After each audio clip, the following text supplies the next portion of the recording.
Deyirlər ki, dua etdi, daha da pis olduq. Deyirəm, sən əgər dua eləyirsənsə, bir yeri şəfalandırırsan. Sən heç bir öyrənmirsən, mentalını qaldırmırsan, hisslərini dəyişmirsən. Duanı da deyirsən ki, filan kəs elədi deyənə mən gedim oxuyum və yaxud da bəlkə filan qədər oxuyaram. Axırda da səbirdən çıxırsan. Bir tərəfli deyil də. Yəni əslində biz burada demək istəyirik ki, sən şəfa yolunu seçmisənsə, Bəli. Bu bədəni deyim ki, hərəkətə gətirdinsə, o deyil. Yox. Fikri gətirdinsə, o deyil. Yəni əslində biz bir tərəflə yox, hər tərəfli biz bunları icra eləsək, biz onda şəfalanacağıq. Biz bu işə təzə başlayanda mənə öz müəllimim dedi ki, Kəmal, bu çox məsuliyyətli bir işdir. Mən dedim ki, əsas yəni qazanc olsun falan olsun. Çünki o zaman çox çətin anlardan keçirdim. Mənə əsas qazanc üçün bu işi görürdüm.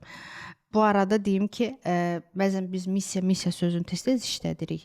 Yəni missiyanı da tapmaq üçün bax bunları şəfalandırmaq lazımdır və siz ən azı öz bolluq bərəkətinizi düzəldib sonra missiyanızı tapa bilərsiniz.